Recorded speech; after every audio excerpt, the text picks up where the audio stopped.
Bismillahirrahmanirrahim. Assalamualaikum warahmatullahi wabarakatuh. Waalaikumsalam warahmatullahi wabarakatuh. Kita ada beberapa orang ni kita boleh, kalau dengan seorang pun boleh, dua maknanya seorang moderator, seorang panel, okey nah, kita boleh berbincang dah.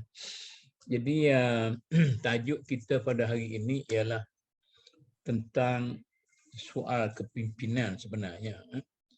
Kalau orang tanya saya ataupun kebiasaan saya apabila saya membahagikan tugas antara pengurusi Setiausaha Agung dan ahli jawatan kuasa lain, saya kata pengurusi jaga dasar dan kepimpinan sahaja. Jangan keluar daripada itu. Kalau pengurusi ini dia campur pengurusan, dia campur pengurusan dan pentadbiran, maka layer yang kedua akan berhadapan dengan masalah. Saya rasa inilah biasanya yang terjadi dalam banyak pertubuhan, malah syarikat-syarikat korporat pun.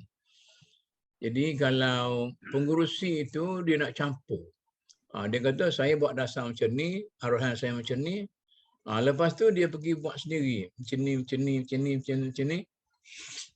Orang lain, ya peringkat kedua tu mungkin timbul masalah lah. Mungkin kalau dalam meeting tu, kalau nampak pihak peringkat kedua tu membentangkan kertas dengan tidak membagi banyak solution, saya rasa dia tak berani nak buat kerana takut ditolak oleh pemimpin dan sebagainya. Itu dari segi kepimpinan lah. Tapi dari segi pelaksanaan pun mungkin dia tukar. Bila dah buat dah, diarah oleh presiden ataupun pengurusi, suruh baiki, suruh buat lain, apa semua sekali itu. Jadi dalam, saya ingat satu masa dulu,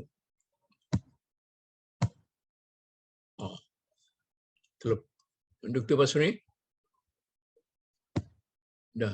Iya, okey. Tengok dalam satu masa dulu, saya tak ingat dia, dalam bila kita nak bincang tentang keuangan.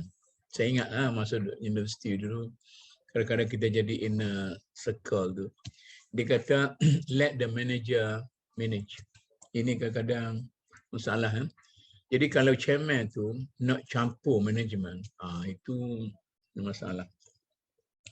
Kemudian layer yang kedua ialah pengurusan.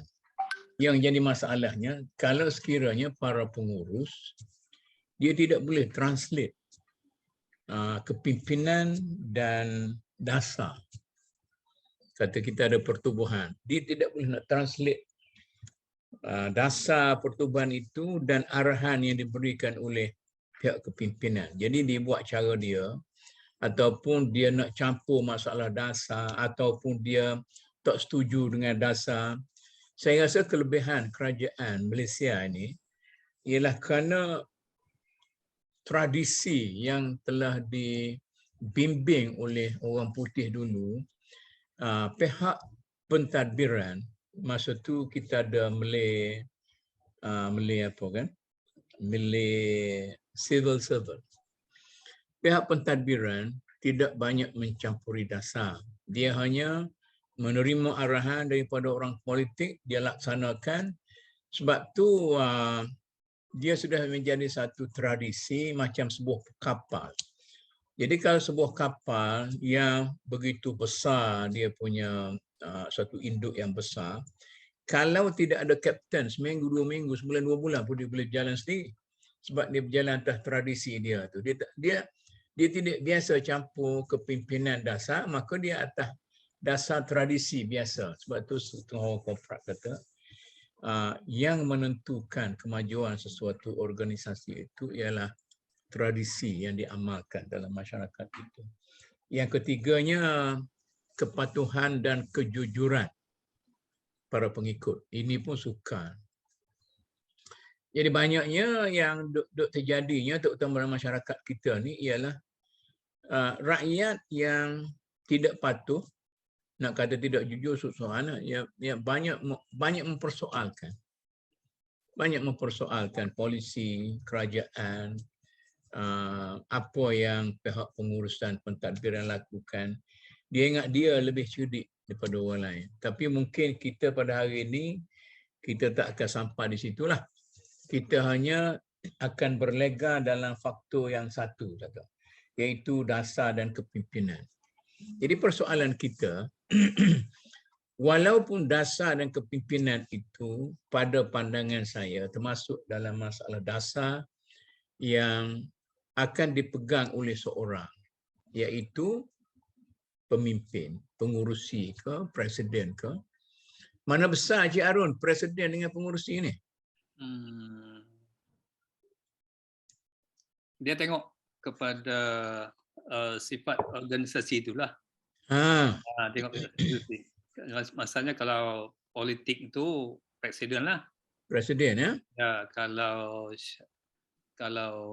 apa nama tu sektor-sektor yang lain itu mungkin pengurusi. Chairman dia. Chairman ataupun yalah chairman lah. Jadi apa persoalan itu akan balik kepada chairman. Walaupun keputusan itu telah dibuat pada peringkat pengurusan, ya, ada dia punya board of director dia ataupun ALP ahli pengarah dan CEO, tapi mereka tidak boleh menidakkan pandangan daripada pengurusi itu sendiri. Itu mungkin itu nak kebijaksanaan kepada pengurusi atau chairman tu nah. Ya. Jadi kalau pengurusi ni ego sangat. Ada. Kalau pengurusi itu ego sangat, itu ada cerita dia lah. Tapi kalau dia tu tak ada ego sangat, lembek. Kalau ego sangat, dia yang mengetos orang. Tapi kalau chairman dengan presiden tu, saya tengok di dalam blog sosialis kan. Jadi chairman tu, yang orang atas sekali tu, dipanggil chairman dah. Tapi yang berpengaruhnya di bawah ni, Susah Agung tu. Ya. Macam Brezhnev, macam apa semua sekali kan, macam daripada Bulgari apa semua sekali itu. Jadi siapa dia yang memimpin tu, jadi mungkin kita ambil tradisi barat lah. Chairman atau presiden itu adalah orang yang menentukan dasar dan polisi serta kepimpinan, dan orang bawah tu yang kita tidak nak bincang pada hari ini ialah memastikan bahawa jentera itu bergerak dengan baik dan menjiwai apa yang terdapat dalam perlembagaan atau dasar sesebuah kumpulan itu ataupun arahan daripada pengurusi. Jadi sekarang ni Cik Arun, apabila ada clash dalam kepimpinan itu antara dasar pertubuhan yang sebenar dengan personality pemimpin.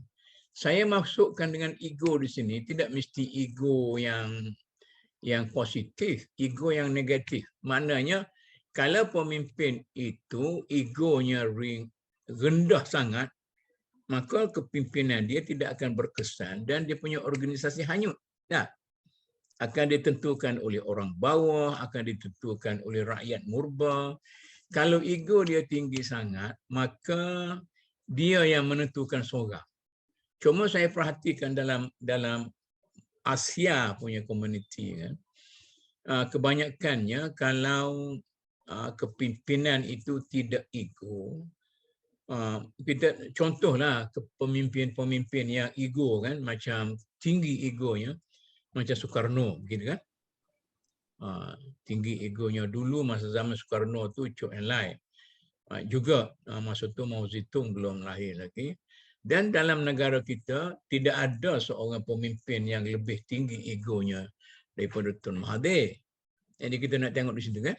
Tidak semestinya ego tu negatif atau positif, tetapi kita nak tengok bagaimana sesuatu parti politik itu boleh menjadi satu pergerakan yang stabil dan bernilai tinggi apabila antara dasar dan ego, antara dasar parti dan ego para pemimpin itu boleh disinergiskan, disinergikan. Itu Encik Arun Hurai. Nak dengar Encik Arun sekali ni? Saya tak tahu. Bismillahirrahmanirrahim. Lama tak dengar. Dalam tradisi kepimpinan, kemungkinan bagi masyarakat di negara-negara barat, kematangan politik, kematangan kebebasan bersuara, kematangan dari aspek-aspek pendidikan dan sebagainya itu mungkin berbeza daripada apa yang berlaku di negara-negara Asia Barat ataupun Timur Tengah ataupun di negara-negara kita sendirilah di Nusantara ini. Sebab itu kenapa kita melihat bahawa demokrasi itu subur di negara-negara Barat, tidak begitu subur di Asia Barat, di Timur Tengah. Ya, dan juga di kawasan Nusantara ini kemungkinan demokrasi itu berbeza dengan apa yang dilakukan di Barat. Jadi kalau kita nak melihat bahawa bagaimana wujudnya, kita katakan boleh atau tidak bagi negara-negara di Timur Tengah itu nak menjadikan satu sistem demokrasi seperti di Barat. Kenapa? Kerana watak manusia di situ, kan? Watak manusia di situ, dia perlu kepada suatu watak kepimpinan, satu watak kerajaan yang keras untuk nak mengontrol watak-watak manusia di seperti katakan di Mesir misalnya. Kan? Mursi naik dengan demokrasi. Tetapi demokrasi itu maksudnya tidak sesuai ya di negara-negara seperti di Tunisia ke, di Libya ke, di Iraq ke. Jadi kemungkinan di situ dia perlu kepada satu karakter pemimpin yang tegas, yang keras, yang diktator, ya. Okey. Nah, jadi di situ di antara kita nak melihat watak-watak geopolitik dengan sifat-sifat karakter manusia di dalam masyarakat itu yang berkaitan tersebutlah. Mungkin inikah yang dikatakan bahawa kepimpinan itu bandingannya sama seperti piramid. Jadi orang yang naik itu menggambarkan masyarakat bawahan. Begitu kan? Jadi kalau masyarakat di Indonesia itu masyarakat yang perlukan kepada semangat, tak makan pun tak apa. Maka Soekarno lahir sebagai orang yang boleh menggembeling semangat, tapi rakyatnya lapar. Tapi masyarakat kita di Malaysia ni orang yang pragmatik, dia nak makan. Semangat dia tak nak berapa sebab tu tengku. Cuba tolong betulkan Cik Arun kepahaman ni. Lepas tu tengku, dia hanya begitu-gitu saja. Pentingnya dia kata saya nak bagi makan, pakaian, rumah. Dia kata Soekarno membina barak-barak tentera, tapi saya hanya nak membina rumah-rumah untuk orang-orang rakyat dan sebagainya. Dan satu lagi, macam di Mesir ni, dia masyarakat dia, saya nak confirm yang Cik Arun tu, masyarakat yang terdidik di bawah kuasa kuku besi Fir'aun. Begitu kan? Ya. Kemudian datanglah kalau macam Mursi tu yang tidak diktator tu, dia tak boleh hidup lah dah. Sebab dia tidak boleh menekan rakyat dia. Jadi sekarang ni saya duk baca tu dia kata Nasir dan Sadat itu ialah Fir'aun kecil.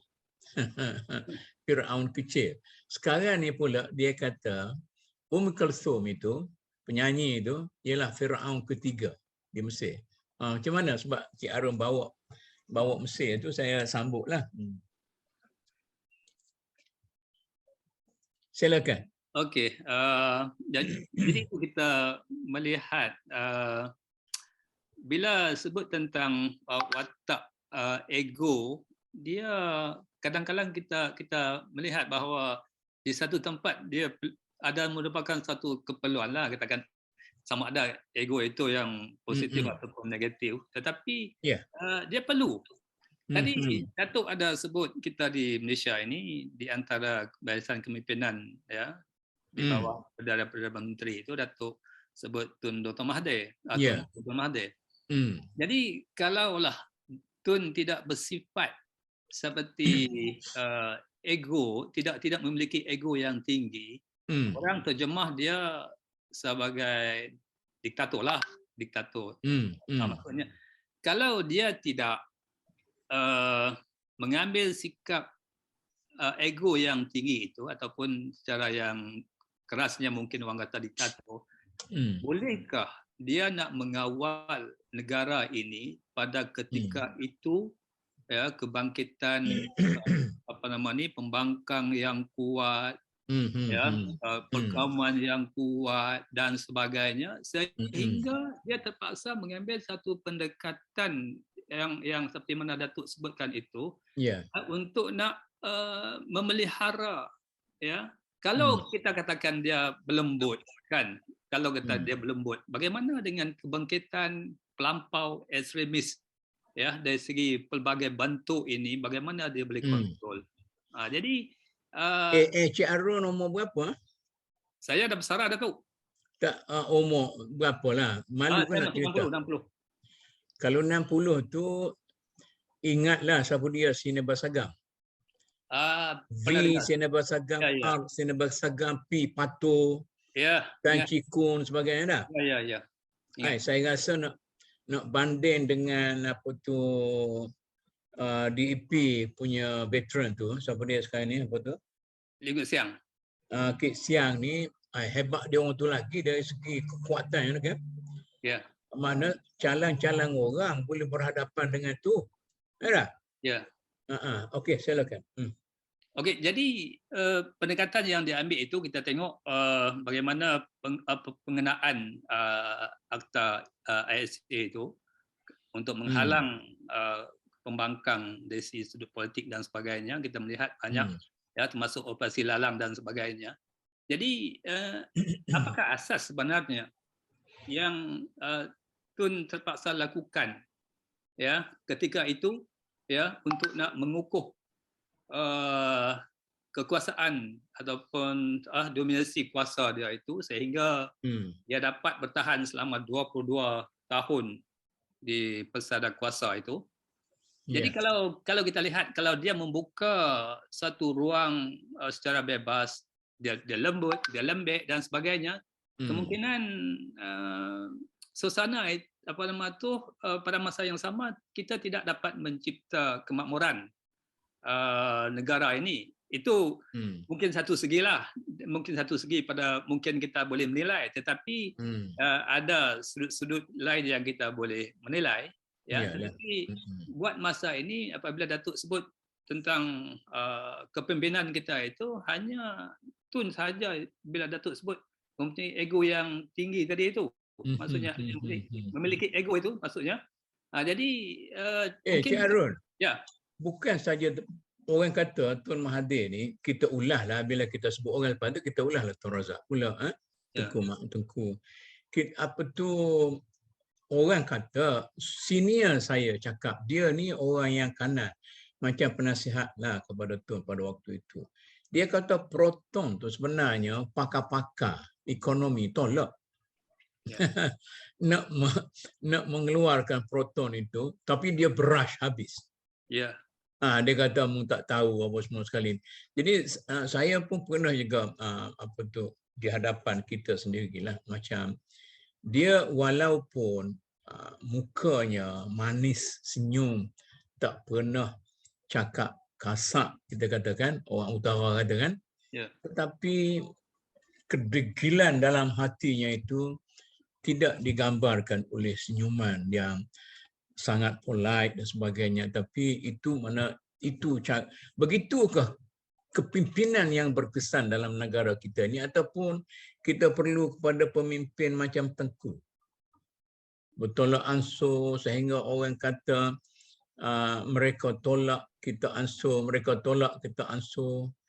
Tapi satu contoh lagi tentang keegoan yang tinggi itu, Cik Arun ada buat kajian tentang bagaimana Tun Razak menyingkirkan Tengku Perdana Menteri pada waktu itu kerana 13 Mei dan dengan Datuk Harunya dengan apa semua sekali dan mengisytiharkan Magran. Kalau tidak ada keegoan yang tinggi, saya rasa Tun Razak pun, dan malah yang lawan dia ni ialah Datuk Asri muda. Datuk Asri menerima Magran Tun Razak tu, ingat saya lah, dia tidak bawa pada Jawatankuasa Agung PAS pun. Dia terima dulu, kemudian baru dia bawa. Saya dengar cerita Abu Bakar Hamzah. Jadi kerajaan campuran itu pun diplan oleh Datuk Asri, Bakar Hamzah dan sebagainya. Malah dilaksanakan tu, barulah nak bangunkan Barisan Nasional tu, barulah masuk kepada muktamar PAS. Ada orang yang tolak, yang terima, tetapi hujahnya, dia kata hujahnya ialah bahawa kepimpinan itu tidak akan membohongi para pengikut. Dan ini hadis. Wallahi law kadzabtun nasa ma kadzabtukum. Jadi kalau saya nak tipu pengikut, saya tak tipu kamu, saya tipu orang lain. Begitu kan? Begitu. Tetapi nak ceritanya bagaimana keegoan yang ada pada Tun Razak dengan Asri itu, maka selamatlah kita daripada kesan buruk 13 Mei pada waktu itu. Macam mana Cik Arun? Kita blend semua sekali lah. Okey, dengan Asrinya, dengan Tun Mahathirnya, dengan Tun Razak yang sebagainya. Okey, macam mana? Okey, kemungkinan dari episod ataupun peristiwa penyingkiran Tengku itu, kemungkinan pada masa itu merupakan satu keperluan politik. Satu keperluan politik kerana dia lebih membawa kepada keburukan yang lebih lah kalau biarkan sikap Tengku dengan cara style dia itu yang sebegitu. Jadi tapi Tengku ada alasan dia. Dia kata dia nak jadi the happiest prime minister. Jadi dia bagi macam ni kan, orang Melayu, you berpolitik. China, you berniaga. India, you jaga buruh, tenaga kerja dan sebagainya. Dia tak agak nak ada 13 Mei apa semua sekali tu. Macam mana? Yalah, itu pada pandangan dia. Tetapi pada pandangan pimpinan-pimpinan Melayu yang lain seperti Datuk Harun, itu yang tak pernah senyum tu, nama apa tu? Timbalan Ismail apa tu? Tun Dr. Ismail. Ya. Tun Dr. Ismail, Tun Razak dan sekali. Kemungkinan pada masa itu bahawa corak kepimpinan Tengku itu tidak memberi keuntungan kepada bangsa Melayu. Jadi usaha-usaha untuk penyingkiran dan pengendaan Magran itu oleh Tun Razak, saya melihat itu sebagai suatu keperluan kepada kepentingan bagaimana kemungkinan mereka sudah membaca gerak-geri langkah Tengku pada masa itu, langkah Tengku Abdul Rahman yang boleh membawa ataupun memberi kesan yang impak yang buruk lah pada masa depan itu. Sebab apa? Selepas daripada penyingkiran itu, Allahyarham Tun Razak dengan idea-idea dia untuk nak membina negara tentang dasar ekonomi baru dia, tentang Pelda, tentang Pelkra dan sebagainya. Jadi kita boleh nampak visi dia itu. Ya, kalau katakan dia biarkan terus kepada Tengku untuk memimpin, kemungkinan agenda-agenda ataupun idea-idea Tengku, Datuk Harun, Tun Dr. Ismail, Asri dan sebagainya mungkin sukar untuk dilaksanakan ya ketika itulah. Jadi kemungkinan itu Datuk. Ya. Dia nanti saya pergi sikit lagi sebelum kita tengok realiti sekarang. Jadi pada waktu itu gabungan itu Tun Mahathir ni sejak daripada awal lagi dia kelahi dengan Tengku Ya. Dia mengkritik Tengku, dia kata Tengku ni lembek sangat. Kemudian dia menulis dan menulis dilema bagaimana orang Islam Melayu dalam negara kita ini berada dalam satu dilema di mana mereka mempunyai warisan dan pegangan yang baik, tapi mereka tidak betul-betul berpegang kepada contoh-contoh warisan yang baik itu, sehingga dia ditendang keluar dan dia pergi menumpang dengan platform PAS untuk menentang Tengku dan sebagainya. Kemudian dengan keegoan beliau itu macam-macam lagi langkah-langkah, sehingga sekarang ni Tun Mahathir itu sudah menjadi, kita katakan kalau dalam bahasa orang Egypt, sudah menjadi Fir'aun di situ. Jadi ada ke tidak lagi Fir'aun yang lain? Sekarang ini yang saya rasa Tun Mahathir tak boleh nak marah kat kita, tapi kita kata zaman dia sudah pun kalau tidak benar-benar luput kan. Jadi tidak banyak lagi orang yang berpendapat boleh bergantung kepada Tun Mahathir, kerana kata orang sudah menjadi satu dahan yang kuat pada dulunya tapi sudah menjadi rapuh kerana unsur umur dan sebagainya. Tetapi apakah ini? Apakah Tun Mahathir telah berjaya melahirkan kepimpinan yang mempunyai keegoan yang sama dengan beliau? Satu lagi, Nik Aziz. Dalam PAS ni, orang muda-muda ni dia tak kenal Asri. Orang tua macam saya kenal lah. Saya orang yang boleh memuji kepimpinan Datuk Asri. Tapi orang sekarang ni, bagi dia, atas kepala mereka itu Nik Aziz. Adakah Datuk Nik Aziz berjaya melahirkan orang yang tinggi ego dia macam dia? Sebenarnya, kepimpinan Nik Aziz itu ialah keegoannya dah, begitu. Keegoan dia tu. Dia kata Tuhan itu something. Berapa ramai orang pun kata Nik Aziz dah betul-betul cakap bohong, dia tetap mempertahankan. Jadi inilah yang dikatakan sebahagian daripada kepimpinan itu bukannya dasar parti, tetapi keegoan para pemimpin itu memimpin parti itu sehingga parti itu akan terarah kepada suatu arah, bukan kerana dasar parti itu sangat, tapi kerana pandangan para pemimpin itu.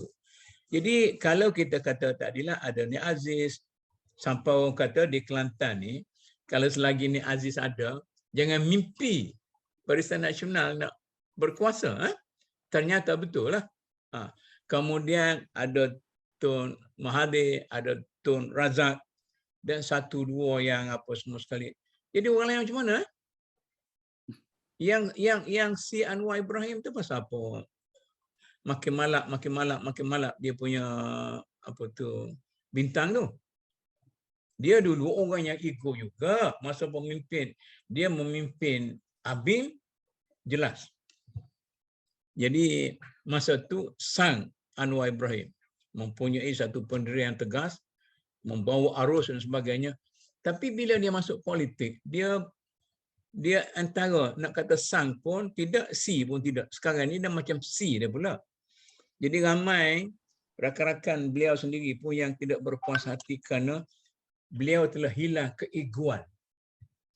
Saya hanya mengulas je lah. Jangan marah no, saya mengulas saja ni.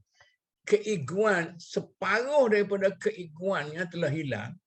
Malah adalah satu golongan yang mengatakan sudah begitu takut kepada Tun Mahathir. Macam mana.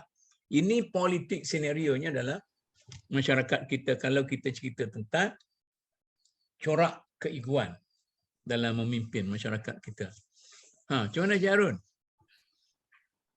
Yalah, kalau dari segi penilaian tu memang begitulah naratifnya. Kemungkinan faktor-faktor yang lain yang ada dalam ciri-ciri kepimpinan politik kita itu selain daripada karisma, ya, idea-idea yang luar biasa, ya. Jadi dia kena campur sekali lah dengan ego yang perlu itu. Kalau tidak, idea yang luar biasa yang berani ambil risiko, ya, sekali dengan ego. Sebab itu proton itu dilaksanakan juga. Walaupun pada pandangan pakar-pakar bahawa bukan tidak sesuai negara ini untuk menjadikan negara sebagai pengeluar kereta. Ya, jadi walaupun jangka masa yang panjang, jangka masa yang pendek, beberapa tahun selepas itu, walaupun kita lihat proton itu memang dilihat sebagai suatu ikon negara dengan jumlah dia punya reserve 1.8 bilion apa nama itu dalam simpanan dia, tetapi dia tidak lama, dia tidak lama, karena memanglah ya yang sepatutnya kita perlu menjadi seperti Thailand, yaitu menjadi hub pemasangan untuk Asia dan sebagainya, dan itu berjaya bagi Thailand, mereka berjaya, kan? Jadi Honda, Mazda, kereta-kereta Korea dan sebagainya itu masuk ke Thailand itu, ya, sebagai satu pusat, ya. Mereka tidak menjadi pengeluar proton di sana, ya. Di situ kita melihat bahawa ketikanya, ya, idea itu mula kita mengalami kerugian, ya, sehinggalah kepada sekarang ini apabila China mengambil alih dan proton tidak mempunyai daya saing untuk memasuki pasaran antarabangsa, sehingga kita terpaksa mengenakan kawalan-kawalan protection ke atas apa nama itu pengeluaran kereta nasional itu sendiri. Jadi itu akibatnya lah kita tak dapat pasti sama ada itu adalah telahan yang telah dibuat oleh pakar-pakar dulu, ya. Dr. Mahathir terus juga. Jadi walau macam mana pun kesannya itulah, ya, kesannya itu kita terpaksa lihat ataupun hadapi pada masa sekarang ini. Okey, itu Cik Arun. Kerugian proton tu berlaku masa Tun Mahathir ke atau lepas? Selepas daripada itu saya rasa. Selepas, ya, selepas berapa. Maknanya keputusan beliau itu sesuai untuk beliau sahaja. Ya, kemungkinan keputusan beliau itu sesuai untuk di bawah style kepimpinan dia sahaja. Di bawah style kepimpinan dia.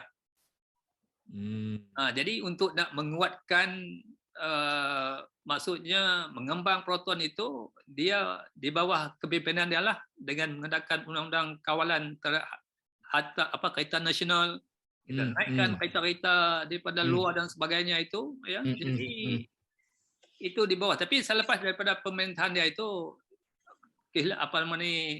bertukar, proton itu sudah menjadi malap sehingga sekarang inilah, ya. Saya menyaksi sendiri masa saya di Mesir, kan, Cik Arun, kereta Fiat Itali itu, kan, telah diambil oleh Mesir, letak nama Anil. Ini dia buat ala Thailand tu, tapi tak berjaya juga. Maknanya mungkin ada kemungkinan bukan kerana ini, mungkin kerana kepimpinan. Soalnya continuity kepimpinan dalam masyarakat kita. Katalah para pemimpin UMNO, pemimpin PAS, pemimpin PKR, pemimpin parti-parti Melayu yang lain. Malah saya tengok DAP pun hanya ada seorang personality saja yang kuat, iaitu Kit Siang. Anak dia ni dah lembek dah. Dan itu saya rasa masa depan DAP pun macam mungkin pilihan raya ni lepas tu habislah, saya rasa lah, tak tahulah. Jadi macam mana ni nak membina satu barisan kepimpinan yang sambung, continuity itu, dengan cukup keegoan yang sampai, tapi keegoan ni pula dia macam secukup rasa, kan? Ya. Cuba urai itu. Keegoan itu adalah suatu nilai yang secukup rasa. Kalau terlampau ego jadi diktator yang meruntuhkan, begitu kan? Ya. Macam mana ni? Yalah betul lah. Dalam kepimpinan politik itu karisma itu suatu benda yang penting. Bagaimana orang nak melihat bahawa seseorang individu yang dilantik ya ataupun yang akan memegang jawatan-jawatan dalam politik itu, dia mesti memiliki suatu karisma, ada aura. Misalnya kalau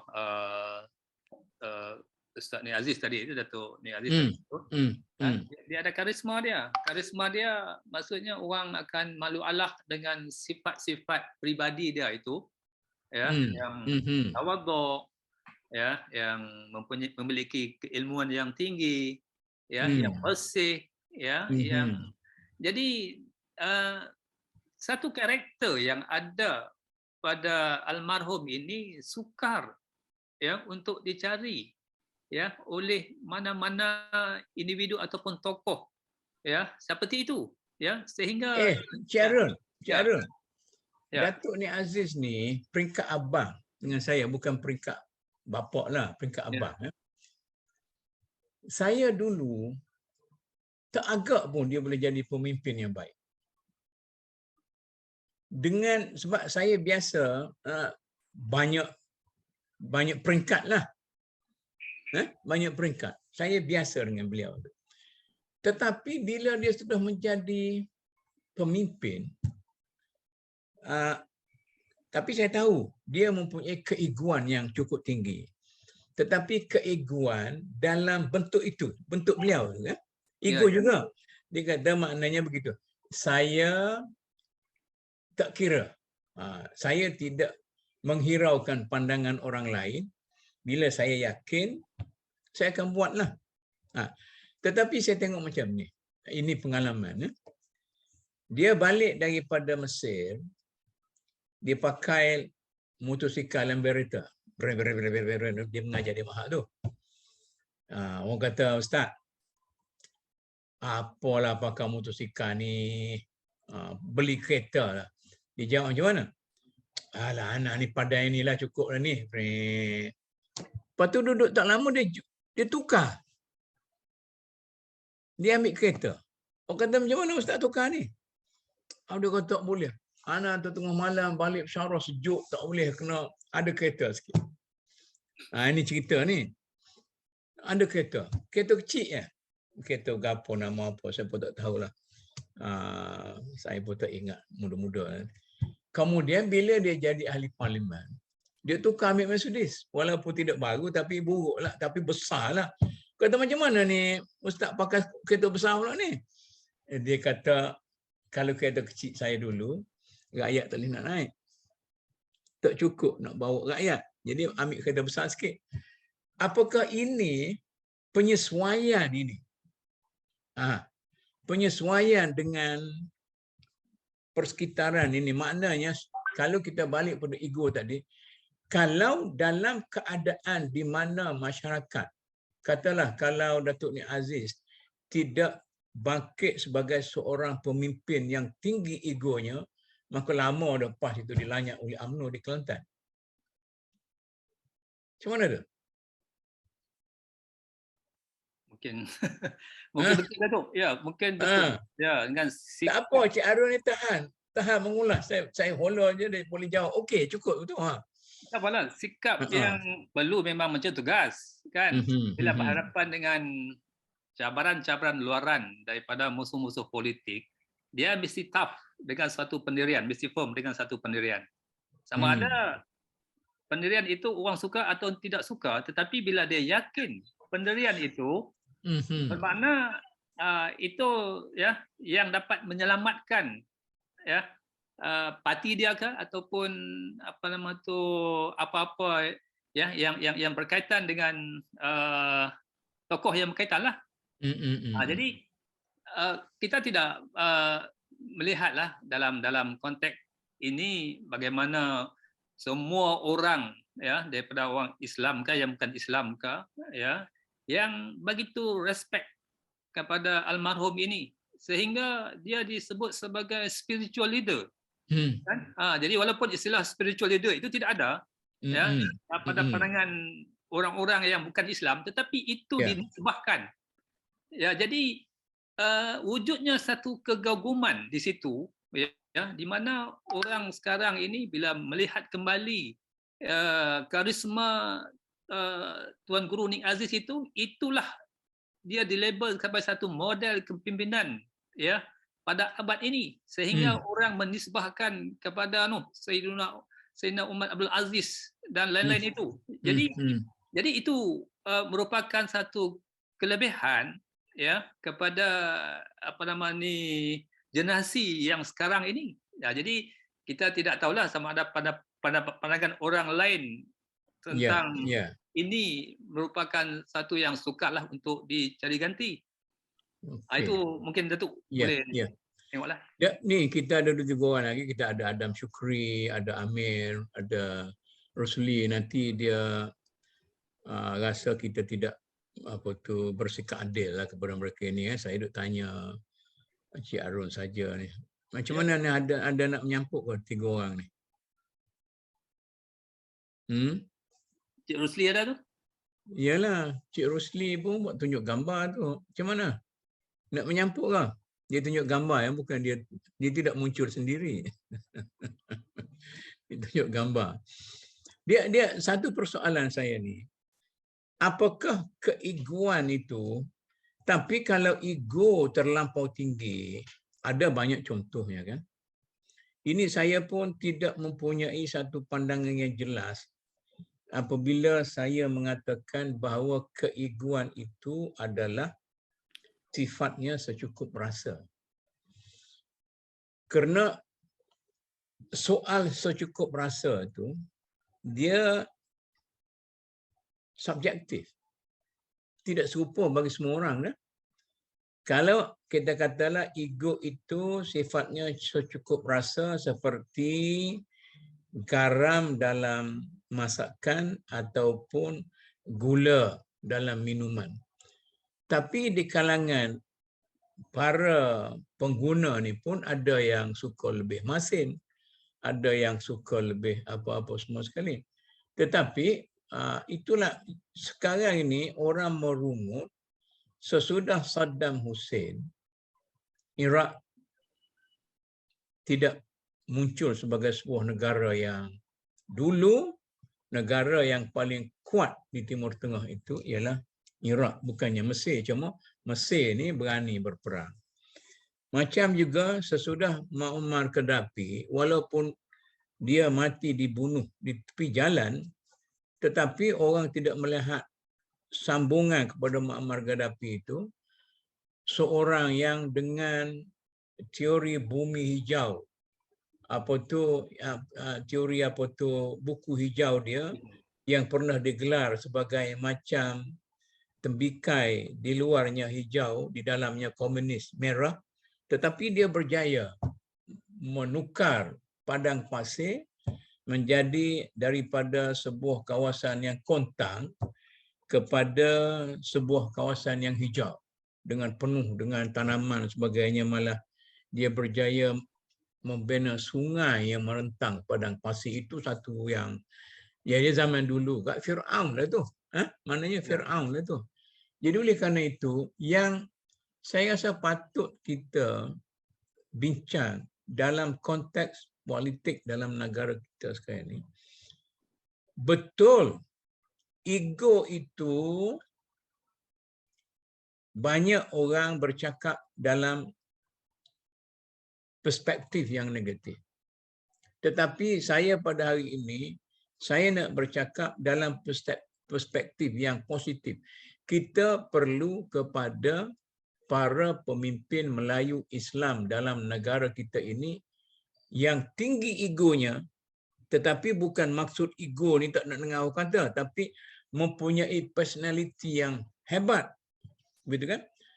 Egonya maknanya personality yang hebat dan dengan keilmuan dan pengetahuan dan segala-galanya, maknanya dia secara rasminya memerlukan penasihat, tetapi sebenarnya dia tidak memerlukan penasihat. Dia mempunyai pendirian yang tersendiri, cuma nasihat itu sebagai satu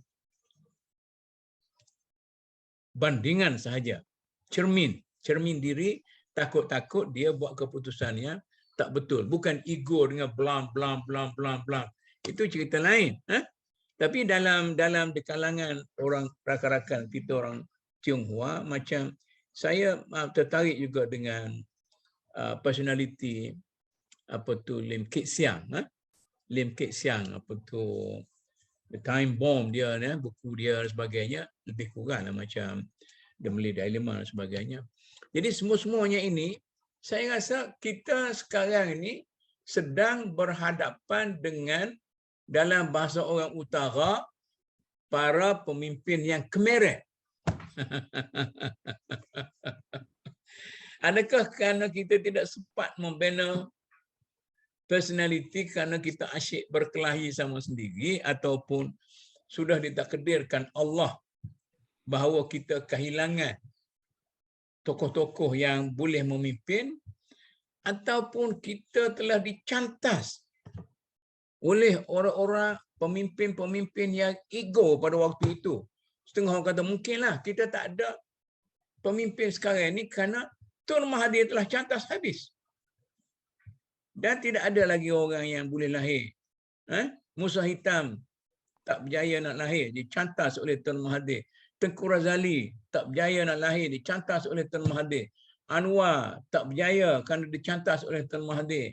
Kemudian siapa dia pula yang mencantas para pemimpin PAS di Kelantan? Adakah Datuk Ni Aziz juga mencantas orang-orang seperti itu, ataupun orang-orang yang mendukung, yang menjadi penasihat terdekat kepada Datuk Ni Aziz itu mencantas orang-orang yang tidak sesuai daripada mereka?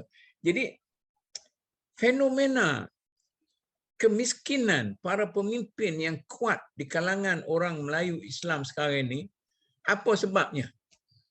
Ini Cik Arun kena jawab ni. Yalah. Kalau tengok apa yang Datuk sebutkan tadi itu, dia sudah menjadi trend ataupun budaya politik kita lah, politik cantas-mencantas ini. Kerana dalam sistem politik kita ini, yang penting ialah kuasa. Ya, bagaimana sama ada individu ataupun parti itu memperolehi kuasa dan memegang kuasa, dan kemudian dia akan mempertahankan kuasa politik dia itu. Jadi dalam celah-celah inilah, dalam usaha untuk nak mengekal kuasa, nak mempertahankan kuasa yang dipegang itu, maka dia akan lahir keadaan-keadaan seperti ini. Cantas-mencantas, perkara biasa. Ya, satu benda yang biasa. Kalau Tun Mahathir tidak pernah dicantas ke? Cubaan untuk dicantas, tetapi dia berjaya untuk menghalang. Dia boleh menyelamatkan diri. Dan boleh menyelamatkan diri. Tengku berapa kali cantas dia dah? Ya, itu tengok pada zaman yang berbeza. Zaman Tengku, bagaimana masyarakat zaman Tengku. Bagaimana masyarakat zaman Dr. Mahathir. Bagaimana masyarakat sekarang ini pasca Dr. Mahathir ini lebih agresif. Dengan kehebatan medsos dan sebagainya ini. Sebab itu kemungkinan Dr. Mahathir dia bernasib baik. Pada masa itu ledakan medsos tidak seperti sekarang. Dan dia berjaya mengawal media-media supaya terarah kepadanya. Jadi zaman itu, zaman dia adalah zaman yang bernasib baik. Tetapi zaman sekarang, kemungkinan kalau dia masih berkuasa lagi, mungkin dia pun dah tak tahan mengkali. Maknanya sebab itulah Tun Mahathir, walaupun dia berjaya sekejap baru ni, tapi akhir dia gagal kerana langkah silap dia tidak sesuai lagi dengan realiti yang ada sekarang. Begitu kan? Ya, kemungkinan betul. Kemungkinan. Jadi Anwar Ibrahim macam mana? Datuk Seri Anwar Ibrahim, adakah sama seperti teori yang kepada kita kata kepada Tun Mahathir? Anwar Ibrahim sewaktu dia memimpin ABIM, dia mempunyai silap lincah yang betul-betul sesuai. Tapi apabila dia sudah dipenjarakan, sudah terlewat daripada perkembangan di luar penjara, dia punya paradigm shift pun sudah tidak lagi sesuai dengan perkembangan di luar, dan dia tidak boleh nak kejar kelewatan itu, maka dia nampak kelihatan tidak bermaya untuk, walaupun dilantik sebagai ketua pembangkang, tetapi kalau saya yang mengukur, Lim Kit Siang lagi lebih berkesan. Macam mana ni?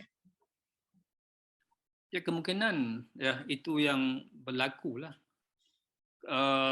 Disebabkan oleh rasa tidak tahan ya tentang serangan-serangan persepsi yang begitu hebat daripada pihak musuh, daripada pihak-pihak yang lain ya, yang boleh membawa kepada menurunnya karisma ya. Sebab apa? Sebab kadang-kadang idea dia itu idea yang berulang-ulang, idea yang sering ya dilontar, itu satu yang kemungkinan respon generasi muda ini tidak begitu agresif. Jadi betul kemungkinan kita kelihatan wujudnya satu bentuk kepudaran dari segi ketokohan Datuk Seri Anwar ini ya buat pada masa ini, di samping keadaan yang kita sebutkan tadilah, bahawa serangan persepsi yang begitu hebat ya, yang menggunakan alasan-alasan agama dan perkauman ya, bagaimana dia dikaitkan dengan DAP ini satu persepsi yang begitu negatif bagi pandangan orang Melayu Islam ini. Jadi di sini kemungkinan ya serangan persepsi ini boleh membawa kepada kepudaran ya ketokohan Datuk Seri Anwar Ibrahim ini sendiri buat pada masa sekarang inilah yang dapat melihat dan menilai. Cik Harun, kita cakap sikitlah tentang parti-parti politik bukan Melayu kan. Seingat saya, parti PPP, People Progressive Party, masa tu 2 orang kuat, iaitu AR/DR, Senior Sagam, 2 beradik itu kan. Bila 2 orang ni tak ada, habis. Kemudian Tan Chee Koon, parti apa Tan Chee Koon kuat. Habis Perkemas Perkemas akhirnya. Tak ada Tan Chee Koon, habis. Kemudian parti gerakan itu ditubuhkan oleh Syed Hussein Atas Syed Hussein. Masa Syed Hussein memimpin Al-Atas tak kuat. Tapi bila kepimpinan tu pergi pada Lim Chong Yu, kepada geng-geng dia tu kuat. Tapi bila Lim Chong Yu tak ada, maka gerakan pun pupus. Sampai sekarang ni gerakan tu lebih baik tidak ada lah daripada ada. Dan MCA, MIC, macam masa DR Senior Sagam, macam V Tambantan dan sebagainya, kuat-kuat lah lepas tu untung-untung. Apakah fenomena ini merupakan fenomena yang berulang-ulang? Maknanya sebagaimana gerakan, begitulah juga DAP akan lusuh dan hancur akhirnya. Sebagaimana PPP, begitulah bila PATU tak ada, bila Sdn Bersagam tak ada, akan habis-habis. Begitulah parti-parti lain pun, maknanya ini boleh memperjelaskan fenomena. Minggu lepas kita bercakap tentang parti-parti baru, parti-parti kecil.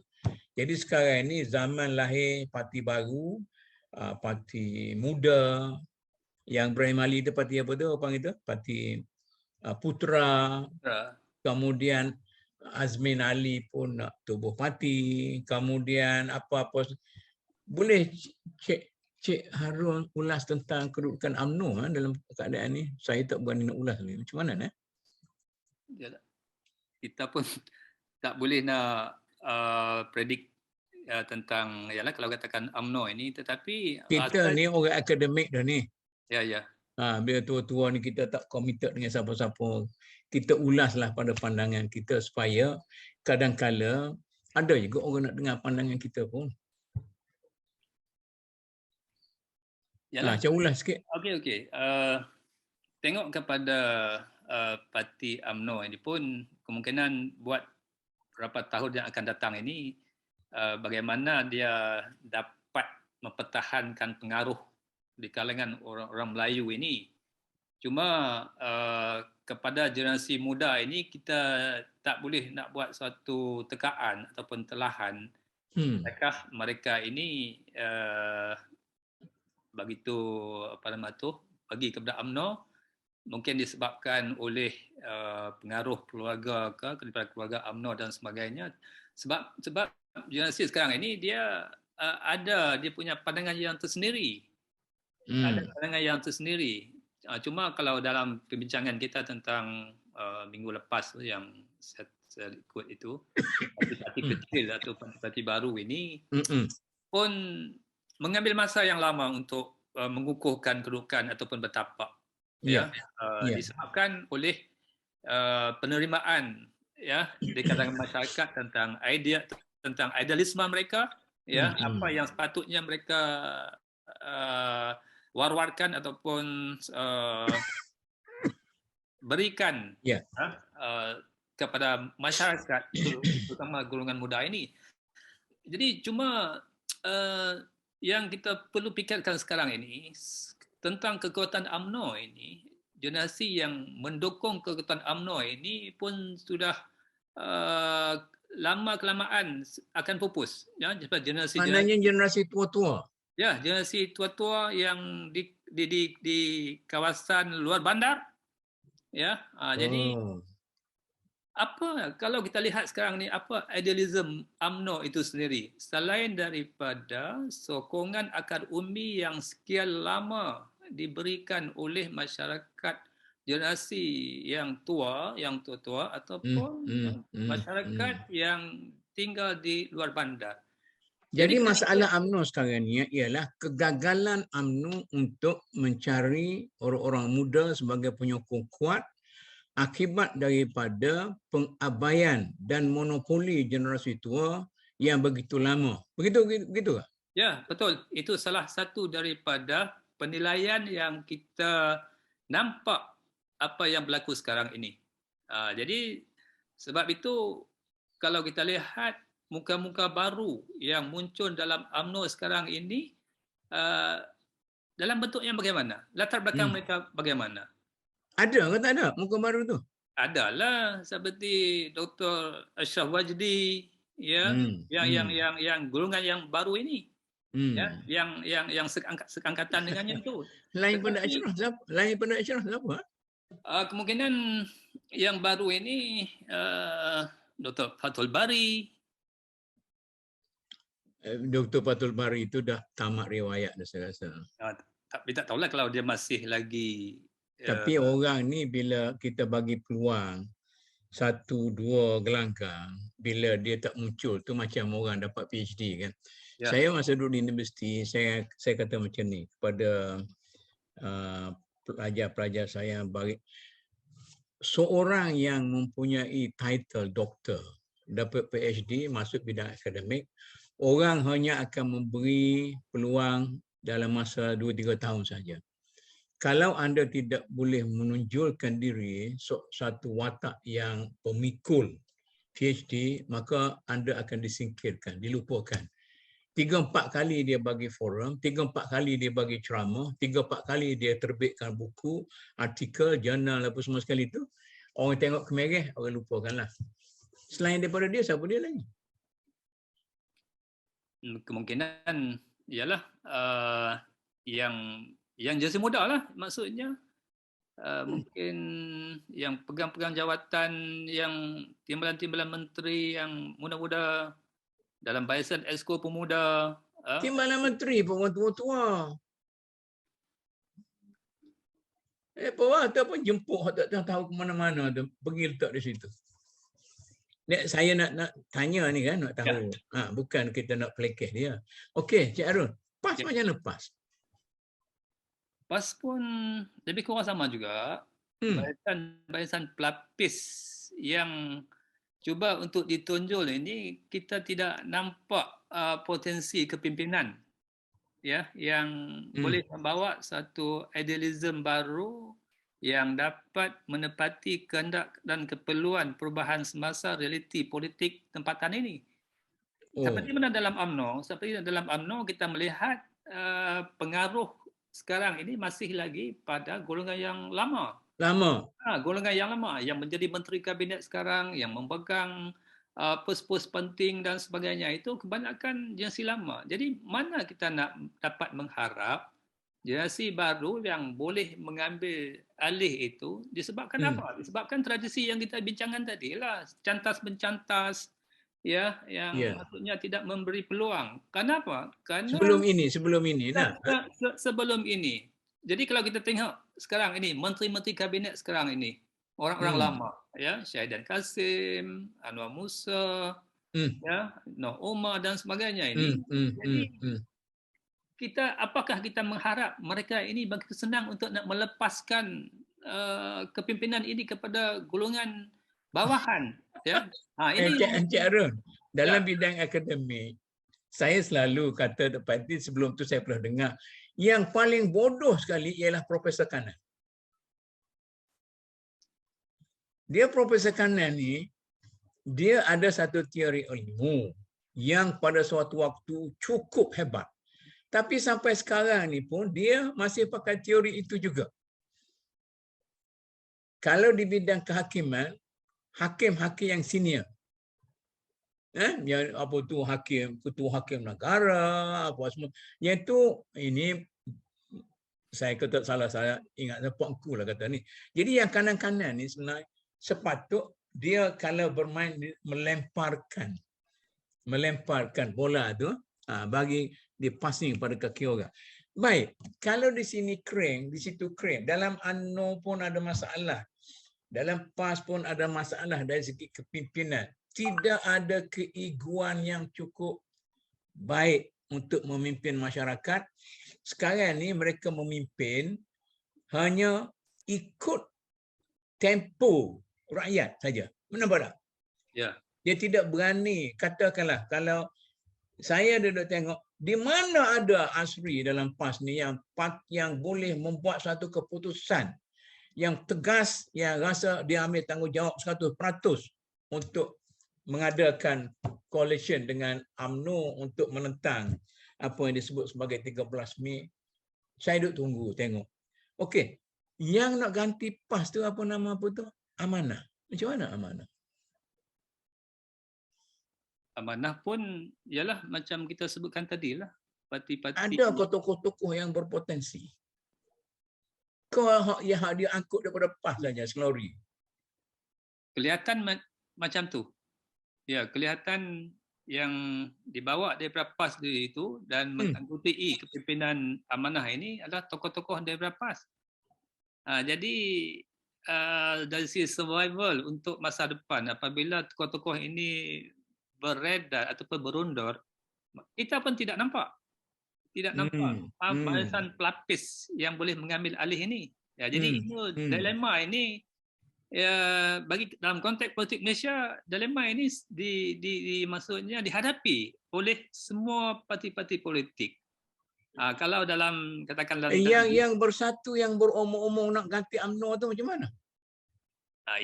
Itu memang grassroots pun tidak ada. Begitu. Grassroots pun tak ada. Bila tak ada grassroots ini, dia parti yang berasaskan kepada floating party lah. Floating party saja. Jadi ya, kita tidak boleh memberi satu jaminan ataupun nak meramalkan bahawa dia terus bertahan. Kalau kita lihat nasib bersatu ini. Oh begitu, maknanya lepas pilihan raya dia akan runtuh lah. Akan runtuh. Itu penilaian ahli-ahli akademik terhadap kewujudan bersatu ini. Jadi kemungkinan masih dapat bertahan lagi itu di antara UMNO, PAS ataupun DAP. Yang parti yang kecil-kecil yang kita bincang dulu ini, kita belum tengok nasib mereka bagaimanalah. Ni pejuang-pejuang. Pejuang bersama juga. Kalau tidak ada Dr. Mahathir, kemungkinan dia bergantung kepada karisma Dr. Mahathir saja. Tak agak ceto juga lah. Sama juga. Apa tu? Pejuang muda? Muda pun satu saja kepimpinan dia. Bergantung pada Syed Saddiqnya. Masing-masing buat parti ni. Yang nak buat parti baru ni, parti apa ni? yang 2-3 orang ni yang apa tu, yang orang kata apa tu, yang berontak daripada Anwar Ibrahim tu apa tu? Itu pun ada 2-3 orang tu juga. Ada 3 orang tu juga pun. Ya, betul. Jadi akhirnya sekali, maknanya begini, saya membaca sejarah kejatuhan tamadun, terutama sekali kejatuhan tamadun Islam kan. Apabila kita mempunyai pemimpin-pemimpin yang tinggi egonya. Jadi saya nak sentuh Nabi. Nabi kata apabila orang Quraisy menawarkan macam-macam kepada dia, nak jadi ketua, nak jadi raja, nak jadi pemimpin, silakan. Tapi asalkan saja kamu meninggal, kamu punya perjuangan. Dia punya keegoan kan. Dia kata, demi Allah, kalau mereka meletakkan matahari di tangan kananku dan bulan di tangan kiriku, aku tidak akan berhenti memperjuangkan idealisme ini. Kecualilah kalau aku mati kerana dia itu. Itu ketinggiannya. Saya nak cerita, Cik Arun. Ya. Benarkan saya menceritakan bagaimana dengan itu baginda dapat mengasaskan satu perjuangan dan baginda mendapat pengiktirafan sebagai seorang pemimpin yang boleh dipercayai dan boleh kita ikut kerana masyarakat yakin dengan ketegasan beliau itu.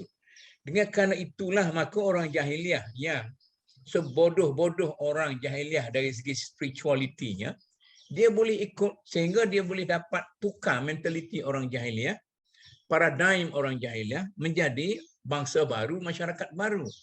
Dan bangsa masyarakat baru inilah yang berjaya melahirkan satu perjuangan baru dan masyarakat negara baru.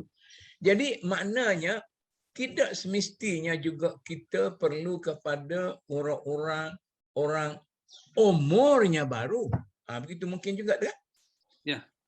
Umurnya baru, tetapi gaya perjuangannya, nilai perjuangannya dan sebagainya green, evergreen, masih muda, masih kuat, masih hijau dan sebagainya. Jadi kalau kita tidak ada, kita sekarang ni ada orang mempertikaikan.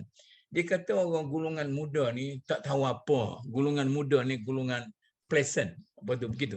Jadi kalau tidak ada itu, carilah orang-orang yang sesuai untuk memenuhi keperluan ini dah. Tengok Umar bin Khattab. Bila dia masuk Islam, dia terus keluar ke depan, dia kata, saya nak berjalan di lorong ini pada hari ini. Siapa dia berani, mari cabar saya. Jadi orang macam ni boleh memberi keyakinan kepada para pengikut dan makna orang kata, orang Arab kata, insyaAllah ta'mar wala takhrab. Makna orang yang sanggup berputih mata, berpatah hati apa semua sekali. Nah, orang yang sanggup semua sekali. Cik Arun, Ya. saya menjadi saksi. Dalam satu masa tahun 78. Tun Mahathir kata, saya ni pernah jual aiskrim. Dan saya sanggup balik semula menjual aiskrim. Saya masih ingat sekarang. Dalam krisis tahun 78. Bila Barisan Nasional berhadapan krisis antara PAS dengan UMNO. Ini keegoan-keegoan seperti ini kan. Ya. Kemudian Tariq bin Ziyad. Nampak tak? Ya. Bila dia sampai ke Gibraltar, dibakar kapal dia. Itu keegoan perjuangan Islam dulu-dulu. Dibakar. Kemudian dia mencabar keegoan tentera-tentera Islam. Dia kata, al-adu amamakum wal bahru wara'akum. Kalau kamu undur, kamu mati dalam laut. Tapi nak pergi, ada seteru yang ramai di hadapan. Mana kamu nak? Mati sebagai katak, mati katak kan? Atau mati dalam perjuangan. Itu cabarannya. Maka rakyat dia terus. Jadi ini saya hanya ada 2-3 contoh. Bagaimana perjuangan yang inilah yang boleh menjadi asas kepada pembangunan tamadun Islam yang begitu cemerlang. Rekod sebagai sebuah tamadun yang paling cepat berkembang. Dan sebuah tamadun yang paling lama dianuti dan dia punya kesan ada sampai sekarang ini. Tetapi apabila sampai kepimpinan negara Islam itu kepada satu generasi, dua generasi, tiga generasi yang hanya mengharapkan keindahan semata-mata.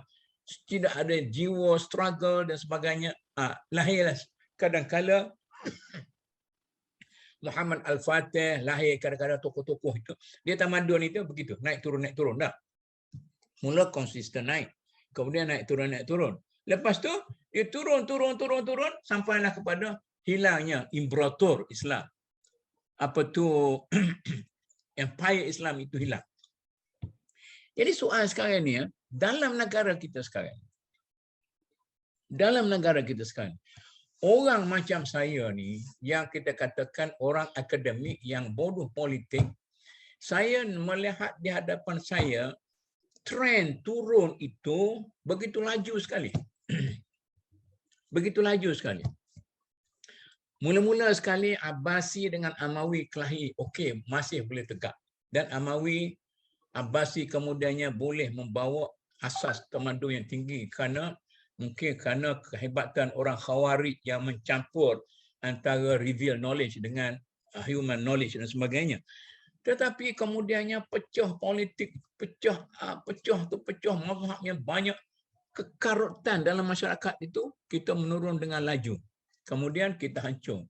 Di Malaysia kita bermula dengan perjuangan orang-orang yang memperjuangkan kemerdekaan dan menolak British. Di Datuk Bahaman. Kita ada apa lagi? Tok Janggut. Kita ada lagi orang yang menentang tu, walaupun mereka tidak percaya, tetapi semangat perjuangan mereka itu menjadi legenda kepada perjuangan yang sebenar.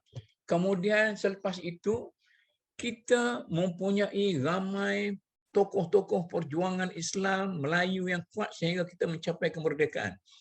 Walaupun mereka itu tidak mengambil alih kuasa daripada British, kerana British menyerahkan kepada setengah orang saja, tetapi kita tetap naik-naik sehingga sampai kepada satu peringkat yang malangnya kita tak sempat menikmati. Dalam jangka masa yang lama kita sudah. Tapi setengah orang kata cara saya mengulas ni pesimis, orang yang tidak optimistik. Tapi orang politik kata ini permainan kami hanya bermain catur sahaja. Sebenarnya jiwa keislaman, jiwa kesatuan ummah dan sebagainya. Bila kami lihat umat itu terancam, kami akan bersatu balik. Sebab itulah parti-parti politik walaupun kecil, siapa dia kata semalam 10 ke 15 parti-parti Melayu dalam negara kita ni. Jadi mungkin dia jadi proksi. Jadi dia masing-masing nak mengintai.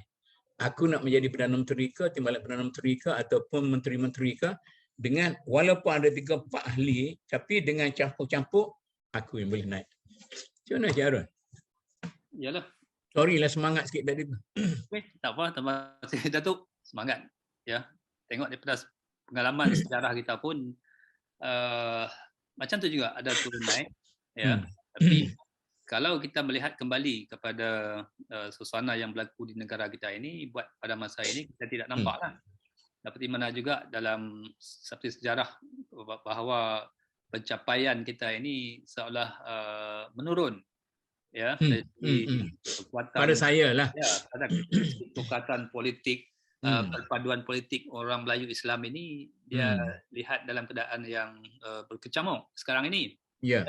Di antara tidak jelas hubungan dalam Perikatan Nasional dengan Muafakat Nasional, ya, dan di luar parti-parti yang lain dalam Pakatan Harapan dan sebagainya. Cuma kita sedang menunggu natijah result daripada pilihan raya PRU yang ke-15 ini, bagaimana kedudukan, ya, parti-parti politik Melayu Islam ini ataupun parti-parti yang lain, ya, yang sejauh mana bentuk ataupun corak baru wajah politik kita selepas daripada PRU 15 ini, yang masih lebih kurang dalam 2 tahun lagi. Sekarang ini kita tidak boleh dapat meramalkan dalam bentuk yang sebagaimana. Cuma kalau perbincangan kita mengenai dengan kewujudan parti-parti kecil yang ini, yang pelbagai, ya, dia mengambil masa yang agak lama untuk membina kekuatan dia. Bagaimana parti-parti ini dapat memenangi idea-idea ataupun cabaran-cabaran daripada generasi muda sekarang ini. Ini yang menjadi persoalan asas kepada kita lah. Dan bagaimana UMNO, PAS dan Pakatan Harapan dia boleh survive dalam keadaan sekarang ini. Ya, sehingga jadi bagi Cik Arun, ya, orang yang boleh survive 3, UMNO, PAS dan Pakatan Harapan lah, campur PKR dengan DAP lah. Ya, buat apa tu amanah? Buat masa sekarang. Jadi kalau kita nak lihat bagaimana akan bermula satu episod yang baru, ya, bagaimana bentuk politik yang akan dicorakkan selepas PRIU 15 ini, ya, untuk membawa seperti mana yang kita hasratkan, ya, satu bentuk politik Malaysia barulah maksudnya, ya, yang kita akan lihat berlakunya perubahan-perubahan ataupun reformasi sistem, segi pengagihan kekayaan, dari segi integriti dan sebagainya, itu yang kita akan lihatlah bagaimana benda-benda ini dapat dilaksanakan. Buat masa sekarang ini, walaupun kerajaan yang ada pada masa sekarang ini dia boleh buat reformasi pembaharuan sistem itu, tetapi kenapa dia tak buat? Cuba Cik Arun jawab sebab kenapa tak buat? Inilah yang menjadi masalah apabila kita mewarisi satu sistem politik yang telah sekian lama yang mementingkan kekuasaan pribadi, kelompok kroni, ya, yang akan apabila mereka melakukan satu perubahan ataupun satu reformasi, maka mereka mungkin akan terjerat, ya, dalam perkara-perkara ini. Contohnya kalau kita lihat dalam kes-kes dari segi SPRM misalnya. SPRM, kita lihat kes bagaimana pertindahan kuasa pendakwa raya dan juga keluarga negara. Tapi satu yang kecil, kenapa kita tidak melakukan dalam keadaan semua orang nak benda itu dilaksanakan? Kenapa kita tidak laksanakan? Kalau kerajaan melaksanakan, sudah tentu pembangkang pun mempunyai hasrat yang sama untuk melakukan perubahan. Tetapi kenapa kerajaan tidak buat masa sekarang ini, tidak mewawarkan bahawa akan berlakunya satu bentuk pentadbiran yang baru ke arah reformasi sistem itu sendiri, paling kurang. Jadi saya pun tak boleh nak jawab. Cuma saya jawabkan tadi itu adalah warisan pemikiran politik lama yang kalau beberapa reformasi dilakukan itu, dia akan mengancam kedudukan kuasa yang mereka miliki. Betul tak tu? Saya rasa ada betulnya juga tu. Tetapi ada orang kata kita nak reform sesuatu tu macamlah kita nak baiki rumah buruk. Jadi kita tampung situ, tampung sini, tampung situ, tiba-tiba runtuh. Maknanya tujuan asal kita nak reform kan. Katalah parti kita dah. Tiba-tiba runtuh. Dia kata baiklah kita buat parti di luar itu.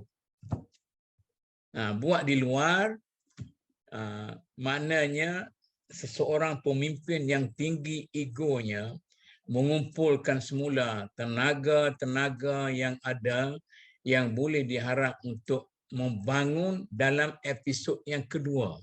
Saya pun tak tahulah.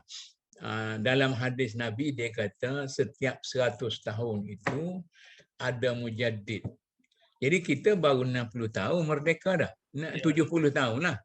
Mana nak tunggu 30 tahun lagi tu, takutnya macam Cik Arun kata tunggu pilihan raya ni, takut.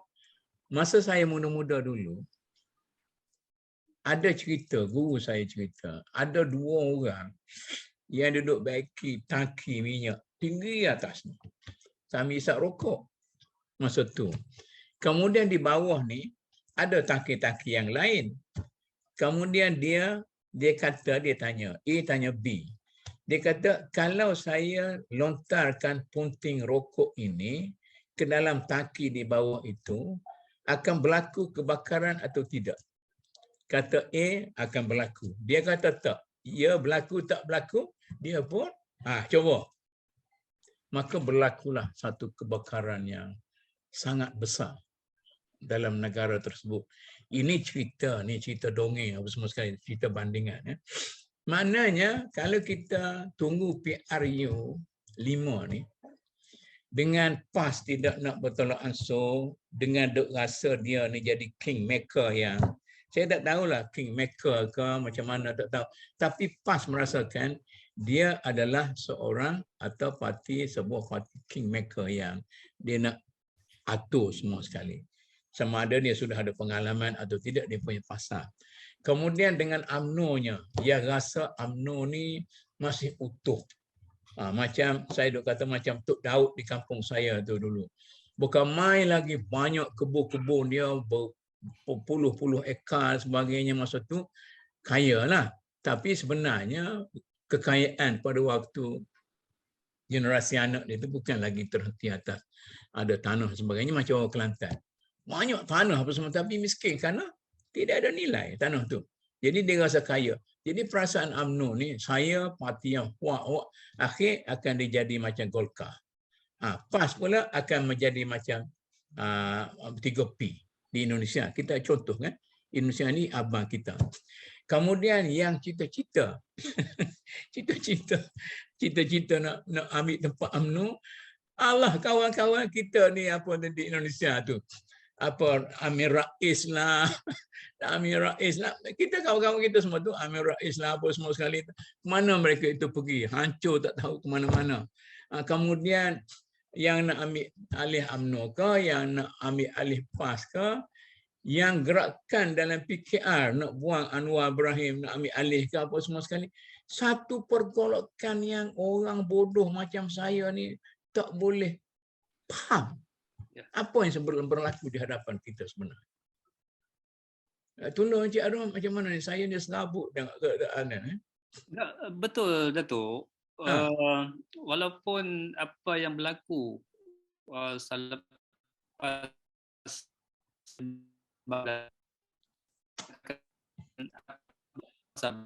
dia kan buat panggil lama dia balik lah. Kan memonopoli kuasa, berlakunya pemungutan kuasa dan sebagainya. Sebab dia sudah rasa bahawa dia sudah berkuasa semula. Jadi tak macam ni kan? Jadi masalahnya begitu jugalah dengan ya. Macam ni. Takutnya pilihan raya ni kuasa sudah terserah kepada tangan orang lain. Orang lain ada strategi yang cukup baik sebab mereka itu sedang membina ke arah pembangunan. Kita sedang jatuh ke arah runtuh sebagainya. Maka kita termasuk dalam perangkap strategi orang. Bila kuasa boleh kepada tangan orang lain, habis. Saya pada suatu masa, saya nampak ada satu golongan yang kita boleh harapkan, iaitu golongan intelektual, golongan menengah Melayu, golongan menengah yang tone kita yang di luar parti politik.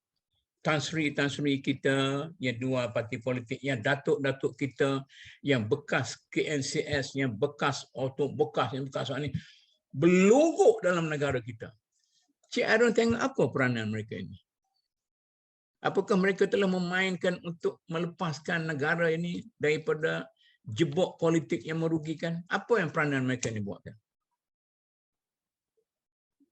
Yalah, kalau kita lihat kewujudan golongan-golongan tadi yang Datuk sebutkan tadi itu, dia macam bermusim. Kadang-kadang dia menonjol, kadang-kadang dia tenggelam. Jadi idea-idea yang dikemukakan ya ketika mereka muncul itu pun kita tidak tahu sampai ke mana sebenarnya. Jadi kita nak mengharap bahawa golongan dan partisan yang cuba untuk menunjukkan concern mereka kepada. Saya ambil contoh saja. lalu Aaron, keberkesanan.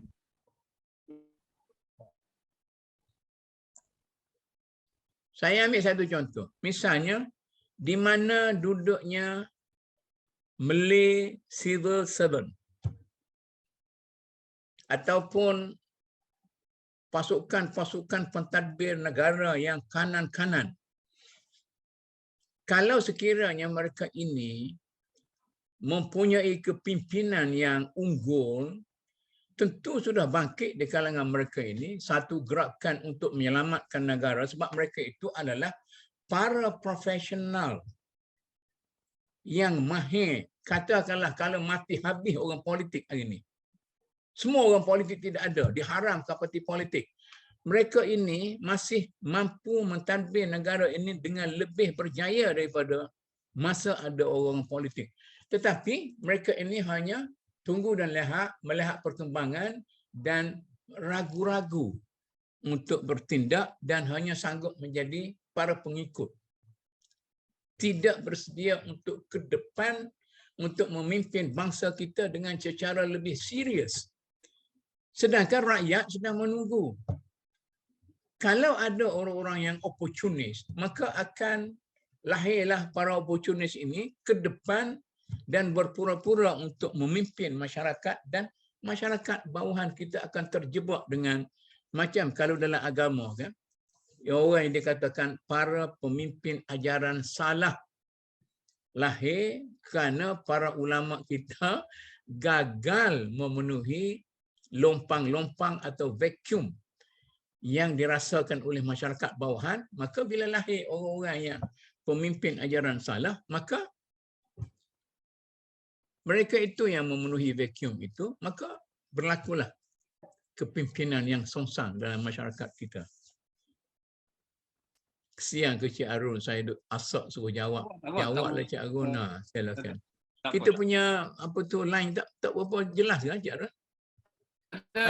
Sekarang. Okey sekarang okey.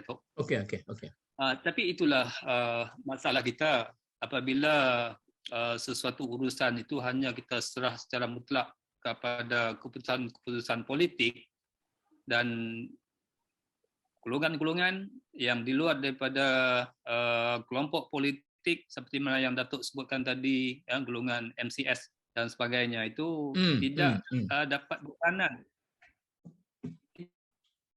Kita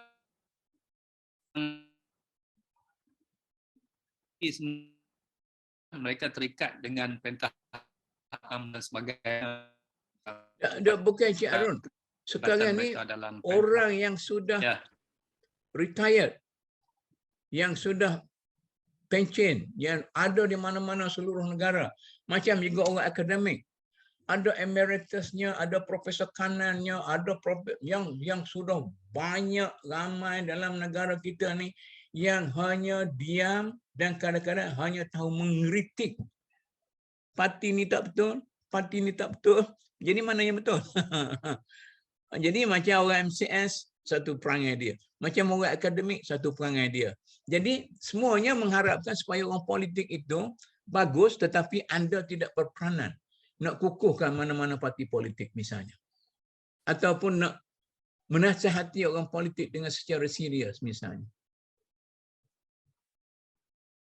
Okey, Datuk, kesedaran memang ada. Tetapi dalam usaha untuk nak mewujudkan pemula sebagai satu gerakan, katakan, yang Datuk telah mewujudkan MDN, misalnya kan, kita telah mewujudkan MDN. Jadi kalau kita nak mengharapkan golongan-golongan yang lain, golongan-golongan profesional, pegawai tinggi kerajaan yang telah besar dan sebagainya itu agak sukar seperti mana sesukarnya Datuk mewujudkan MDN inilah. Dan kita memiliki banyak NGO di luar sana yang concern tentang masalah, pelbagai masalah negara ini, seperti Rasuah Busters, Datuk Samudin kita, tentang NGO yang concern tentang alam sekitar, tentang masalah kemiskinan dan sebagainya. Wujud benda itu. Tetapi tak boleh apa nama tu dibangkitkan dalam satu jaringan yang kuat, ya, satu jaringan yang kuat yang bukanlah kita nak menentang parti politik itu sendiri, tetapi satu jaringan yang kuat, yang concern, ya, yang boleh berpengaruh, yang boleh membentuk arus masyarakat di luar dari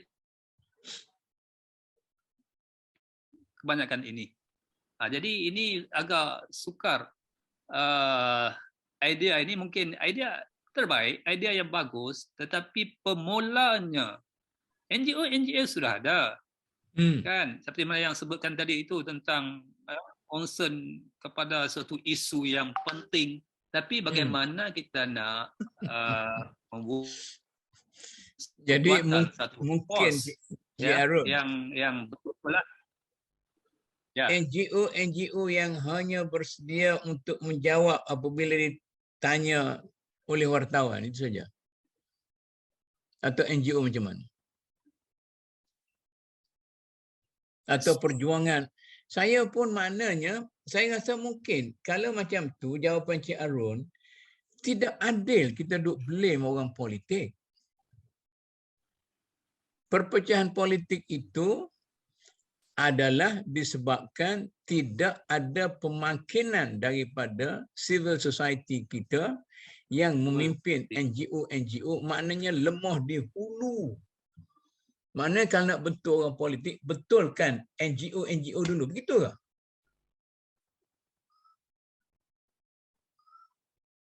Kedua-duanya boleh, tapi kalau kita nak mengharapkan pembetulan dari sudut politik mungkin tidak boleh. Kerana politik itu sifatnya memang bergaduh, ya, berpecah, bertelingkah. Tapi NGO ini dia mempunyai satu motif yang sama, iaitu ke arah ke arah kemakmuran, ke arah integriti dan sebagainya. Tetapi bagaimana nak menggambelingkan sebagai suatu kekuatan, ya. Jadi kita mengharapkan orang dan sebagainya. Tetapi dalam MDN ini pun apa masalahnya tu? Kita pun dah cukup kuat dah asalnya dalam MDN ini.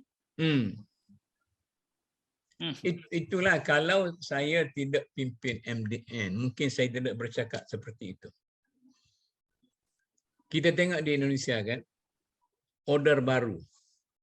Okey. Order lama Soekarno. Kemudian Soeharto bawa order baru. Berlaku kecok-cokan. Kemudian datang order reformasi. Kemudian akhirnya, pada pandangan saya ni, saya melawat Indonesia sebelum COVID. Masa mula COVID saya kata. Sekarang ini, pengaruh Muhammadiyah dengan Nahdlatul Ulama begitu besar dalam masyarakat Indonesia sehingga badan-badan agama ini boleh mempengaruhi masyarakat sama ada anda untuk mengundi parti ini dan sebagainya. Maknanya NGO sudah merupakan satu kekuatan. Tetapi saya dapat rasai semangat perjuangan orang Indonesia itu selain daripada mereka boleh bercakap secara lebih jelas daripada kita tentang idea mereka, dan dari segi tindak tanduk juga mereka lebih agresif daripada kita. Tapi serumpun, sebangsa. Mengapa kita yang dijajah oleh British dan Indonesia yang dijajah oleh Belanda itu akhirnya berkembang tidak sama. Walaupun dari segi bentuk bunganya sama, tetapi baunya berbeza. Ini soalan yang kena Cik Arun jawab ni. Saya nak tanya Cik Arun, perseorang bijaksana. Macam mana Cik Arun? Ya, susah juga Datuk. Sebab Indonesia bermula dengan zaman penjajahan Belanda, masuk ke zaman Soekarno, Soeharto, dan masuk ke era reformasi, ya. Presiden-presiden selepas daripada Soeharto itu Abdul Wahid, Gus Dur, apa lagi tu, ya, Bambang Wijanto, mengalami zaman keruntuhan kepimpinan, gitu kan? Ya, Dan sekarang ini kita tengok macam mana Indonesia itu di bawah Jokowi telah bangun semula, dan pertengkaran politik nampaknya agak reda. Ya, kita lihat bagaimana visi Jokowi itu sendiri dapat meredakan. Yalah, ada skala konflik dan sebagainya, tetapi nampaknya lebih terbuka daripada presidennya, juga kepada sistemnya, sistem media dia, kepada memang benda yang sensitif sana. Rasuah memang satu benda yang sensitif. Tapi kat sini rasuah orang tak betul. Dulu Cik Arun kita katakan dengan orang yang melekat. Ya, kita kata dulu kita ada rasuah tetapi sikit-sikit. Sebab itu kita kata rasuah di negara kita ni kita sebut wang di bawah meja. Gitu kan? Okey. Kemudian di Indonesia tahap rasuahnya ialah wang di atas meja. Ini jok rasuah juga ni. Ya.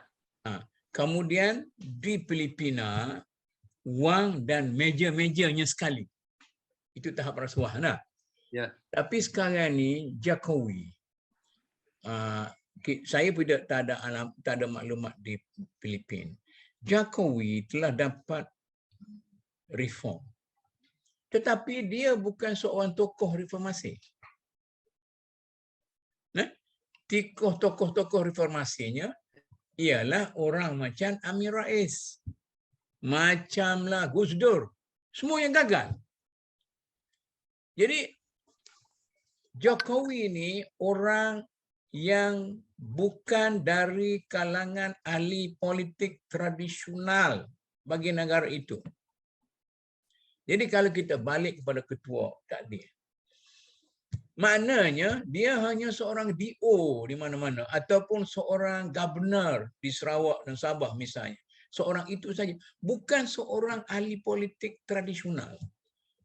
Dalam negara kita ini, adakah ahli-ahli politik seperti ini yang masih dalam umur 40-an, 50-an yang tidak daripada golongan ahli politik tradisional yang boleh membawa satu pembaharuan dalam masyarakat kita. Kita tak nak lagi slogan lah, reformasi lah, transformasi ke apa-apa masih. Tapi kita nak orang yang melahirkan sesuatu dengan secara yang betul. Maknanya saya tengok sekarang ni, politik kita masih berlegar dalam kalangan orang-orang lama yang sudah berbalah begitu lama. Adakah politik dalam negara kita ini nak kekal dengan politik perbalahan itu sehingga pilihan raya akan datang? Ataupun kita memerlukan Jokowi, dan belum Jokowi itu lagi, itu sambungan daripada era reformasi. Belum Jokowi kita. Nak cari orang Jokowi itu dalam negara kita ni, orang macam mana yang nak lahir macam tu? Jadi saya duduk di Mesir, ini cerita kita ni letih dah Cik Arun, kita cakap dua ni kan, biar tak apalah, insya-Allah boleh pahala ni. Saya duduk di Mesir, orang kata Jamal Abdel Nasir seorang yang diktator. Maka apabila Sadat menjadi presiden, dia cuba melunakkan, maka berlaku apa kita katakan kumpulan-kumpulan kuasa, nak rebut kuasa. Maka dia menentang rebutan itu, dia lahir sebagai seorang hero dari dalam sistem itu. Dalam sistem politik yang ada. Tapi dalam negara kita ini, kita katakan tadi, setakat yang kita tahu sekarang, tidak ada dalam UMNO, tidak ada dalam PAS, tidak ada dalam PKR, tidak ada dalam dalam bersatu yang nak lahir warisan apa lagi lah, dah mula nak mari nak datang ke Semenanjung pun dah kelahir di negeri sendiri. Jadi tidak ada mana-mana orang dalam sistem politik tradisional yang ada itu yang boleh lahir macam Anwar Sadat. Maknanya kita kena mengharapkan seseorang macam Jokowi.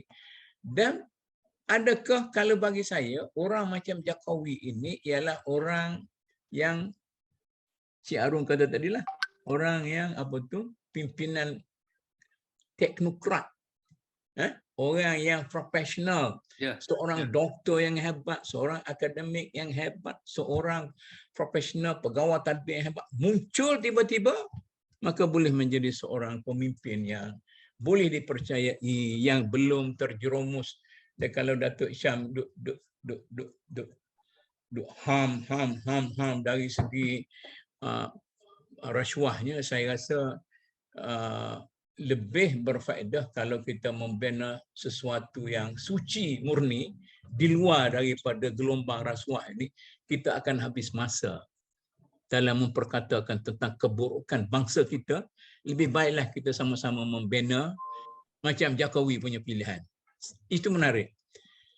Adakah cara mengatasi keburukan hidup di Jakarta itu ialah dengan mengutuk Jakarta, membaiki Jakarta? Tak.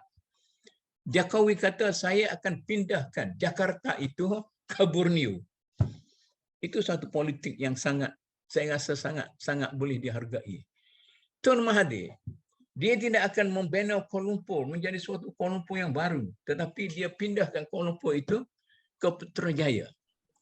Jadi yang ada itu adalah yang kita nak baiki, kita nak tempur balik, kita nak runtuhkan, nak bangun balik atas asas yang sama.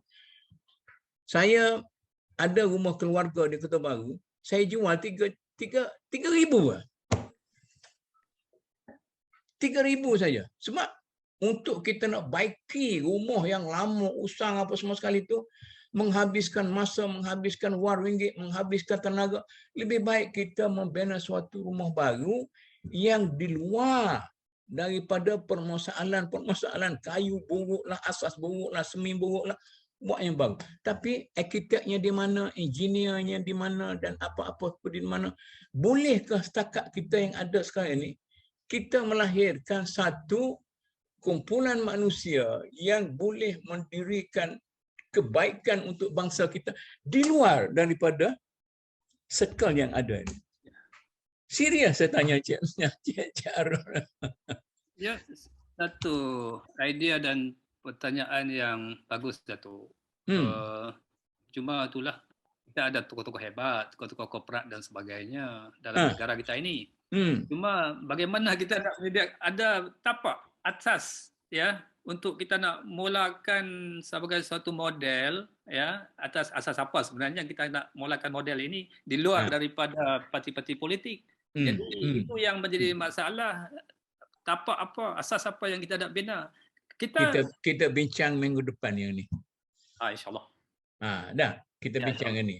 Ya. Tapi sekarang ni, adakah kecenderungan ke arah itu boleh diterima oleh masyarakat kita ataupun pembesar-pembesar kita? Apa yang Cik Arun kata, Malay Service, MCS. MCS. Oh, lama tak jemput zaman orang putih kan? Ya. MCS, Pegawai Tadbir Melayu ni, saya dapati mereka ini pada keseluruhannya pasif. Pada keseluruhannya pasif. Tidak nak menyusahkan diri untuk memimpin masyarakat kita. Jadi orang kecil-kecil macam kita ni menyalak macam hanya salak bukit lah. Jadi kita perlu kepada orang-orang yang pernah ada rekod kejayaan mentadbir negara, bekas KNCS, bekas ketua Setiausaha Negara, bekas ketua hakim, bekas apa-apa semua sekali. Ataupun sekadar nak hidup sebagai saya adalah seorang pegawai tinggi yang nak melanjutkan kepegawaian saya itu sebagai orang yang dihormati secara begitu. Kalau ada rezeki, saya duduk ke tidak, saya boleh melihat diri saya dan keluarga saya saja. Tidak ada semangat perjuangan. Bangsa nak hancur dah. Masih duduk lihat begitu saja. Habis-habis berbisik-bisik. Nak bisik kuat tak orang dengar.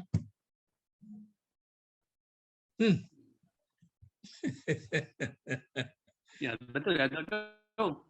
Dari sudut kehidupan golongan kelas menengah Melayu ini, kalau kita sempat baca buku arwah Dr. Nordin Slat itu, yang menggambarkan itu, dia akan terbawa selepas pension lah. kan, dengan gaya kelas menengah Melayu itu dari kajian dia itu, maka kita tidak heran bahawa kehidupan mereka selepas pension pun begitu jugalah, yang plesir, yang menikmati kehidupan kesenangan pasca pension ini. Jadi betul macam harapan kita ataupun bagaimana kita nak melihat pengembangan tenaga-tenaga pakar cerdik pandai ya di luar daripada jalur politik untuk membina satu naratif baru. Tetapi sejauh mana benda ini seperti mana Datuk kata dapat diterima oleh masyarakat kita, oleh golongan-golongan kita, sebab dalam sistem kita yang kompleks ini, ya, lapisan-lapisan sistem politik yang kompleks dengan golongan bangsawan, golongan kayangan, golongan elit dan sebagainya itu, kita nak membina satu jalur baru dalam satu pemikiran masyarakat kita yang pasif. Dia merupakan satu cabaran yang besar untuk nak menelurkan idea ini tadi, Datuk. Ya, itu saja, Datuk. Jadi macam mana sebelum kita bincang minggu depan, Cik Arun, dalam ada harapan tu, tidak ada harapan supaya mereka ini bangkit dan mereka masih lagi dipercayai oleh masyarakat. Katalah seorang tun yang berpangkat tun, yang ada reputasi yang cantik, tidak mesti dia ke sana ke sini, naik kapal terbang, naik bas, naik kereta ke sana ke sini, berjalan-jalan. Kita tengok kita punya bekas hakim negara, Tun apa? Tun Hamid. Tun Hamid. Tun Hamid tu walaupun dia bercakap dululah, sekarang saya tak tahulah, terlampau bias kepada UMNO, tetapi dia dihormati sebagai seorang bekas ketua hakim negara yang ada rekod keislaman dan kemelayuannya. Tetapi hanya dia seorang, ya. Okey? Bekas ketua seorang negara yang berani memberi pandangan kepada masyarakat, kecuali saya duduk dengan secara terhormat macam Cik Arun kata tadilah, dan menunggu kalau ada sikit sebiji dua buah gugur dapat saya manfaatkan, itu sajalah. Itu saya rasa dalam pengalaman saya pimpin MDN lah, Cik Arun, ya, adalah segelintir orang akademik, orang MCS, tetapi bilangannya tidak cukup, minoriti yang sangat kecil. Itu pun dalam keadaan yang berhati-hati, mana tak swing, tak betul-betul apa semua sekali. Saya rasa cukup dah kita duk blame orang politik sehingga kita duk ketuk orang politik ni sampai kemik habis. Kita nak betulkan body kereta kita, tapi kita ketuk. Jadi satu dah kemik habis kereta kita ni diketuk oleh orang yang nak membaiki body kereta yang ada tu. Sedangkan body itu tak boleh dah, jenis body besi keras, Mercedes lama, macam mana nak ketuk macam tu. Lebih baik kita biarkan sebagai satu, kita kata, legasi politik dalam masyarakat kita, maka kita bangunkan satu legasi baru politik sesudah 70 tahun merdeka. Sayangnya 70 tahun merdeka itu bagi bangsa Melayu sangat singkat untuk membina suatu legasi kedua, iaitu legasi ekonomi. Kita belum berjaya menyelesaikan masalah ekonomi bagi umat dan negara kita. Kita sudah pun mengalami keruntuhan dari segi politik. Orang politik dah tidak cukup stamina untuk meneruskan legasi politik mereka itu. Maka kita perlu mencari satu platform politik yang tidak lagi mempertikaikan orang-orang politik yang ada, sebab kita menyusahkan mereka itu saja. Sebab kita pun tahu orang macam di luar. Saya kata, saya pelik, apalah susahnya nak bersatu antara PAS, Amanah, UMNO dan Bersatu. Cik Arun jawab. Kita dua, Cik Arun sama-sama bodoh. Cuba Cik Arun jawab. Saya nak tanya Cik Arun. Apa susahnya? kalau tajuk perbincangan kita itu tentang keegoan yang negatif, itulah puncanya Datuk. Ha, Ya, keegoan yang negatif. Itulah kita puncanya. katakan negatif yang pasif. Ya, keegoan yang pasif. Kita nak mereka itu ego yang positif. Okey, Cik Kasiran angkat tangan tu nak tanya apa? Saya pun malas dah. Malas duk tanya siapa-siapa. Saya lebih suka berbual dengan Cik Arun ya. Jadi kalau orang nak jampuk dah jampuk lah. Angkat tangan itu Kasiran. Okey. Jawablah Kasiran, Cik Kasiran. Mungkin dia tersalah picit tu tangan dia naik tu. Cik Kasiran. Okeylah kita sambunglah Cik Arun. Mungkin insya-Allah lah kita saya terima kasihlah kepada Cik Arun yang begitu bersungguh-sungguh menjawab soalan saya, walaupun saya pada mulanya mengharapkan ramai rakan-rakan kita yang hadir masuk bersama dalam perbincangan dan sebagainya supaya kita ada percambahan idea. Tetapi itulah Cik Arun, sampai yang ada di hadapan mata kita pun pada perbincangan hari ini, itulah sikap masyarakat kita Melayu yang hanya suka mendengar apa yang ada, apa yang suara yang ada dan melihat, dan sebenarnya sangat berhati-hati untuk menyumbang walaupun dalam keadaan yang tidak membahayakan diri sendiri. Nampak tak? Jadi saya rasa dari segi kesedaran politik dalam negara kita, bangsa kita adalah bangsa yang mungkin paling rendah sekali, dan baru ni kita bercakap tentang undi 18, undi orang muda.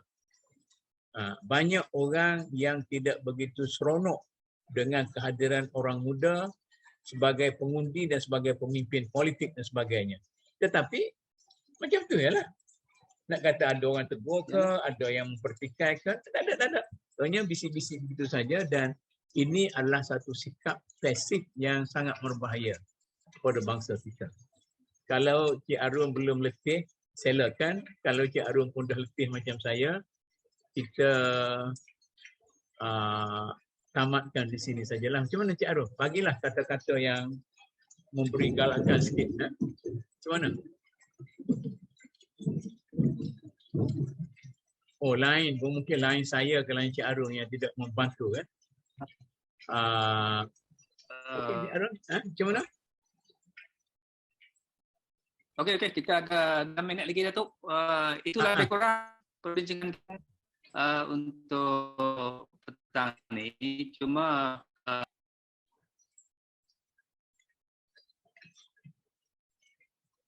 Cik Arun pun lain dia dah hilang. Dia hilang Cik Arun pun. Mungkin dia mengalami masalah, mungkin ada hujan lebat sebagainya. Dan tuan-tuan dan puan-puan sekalian, saya rasa terhutang budi untuk Cik Arun, teruskan. Ada hujan ke kat rumah tu? tak dapat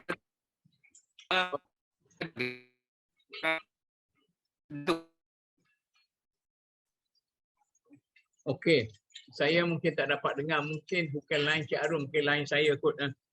Jadi saya rasa saya perlu mengucapkan berbanyak-banyak terima kasih kerana Cik Arun sabar berceloteh dengan saya pada petang ini. Sama tu. Ya. Dan setakat inilah saja perbincangan kita, dan insya-Allah pada tahun hadapan kita cuba melihat sama ada kita boleh mengharapkan kepada para profesional kita, golongan pendengar kita, daripada kita duk mengutuk orang politik, lebih baiklah kita membangunkan sendiri. Kita punya perjuangan kita, mudah-mudahan kelemahan orang-orang politik itu boleh kita tampung dan kita menginsafi mereka setakat itu sajalah kemampuan mereka itu, dan kalau kita masih mendesak, mengutuk mereka itu dan sebagainya, seolah-olah kita mendesak dan mengutuk mereka itu yang sudah tidak berupaya untuk melakukan sesuatu yang baru kerana mereka sudah berada di dalam kepompong itu dan amat sukar untuk mereka keluar dalam kepompong yang ada.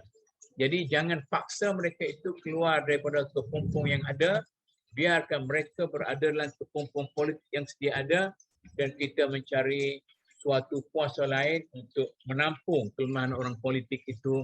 InsyaAllah kita akan dapat sesuatu untuk bangsa kita. Jangan lupa Cik Harun, minggu depan Okey, insya-Allah. silakan. Okey. Okey, insya-Allah kita jumpa lagi Datuk minggu depan. Iyalah, itulah. Akhirnya wabillahi taufiq. Wassalamualaikum warahmatullahi wabarakatuh.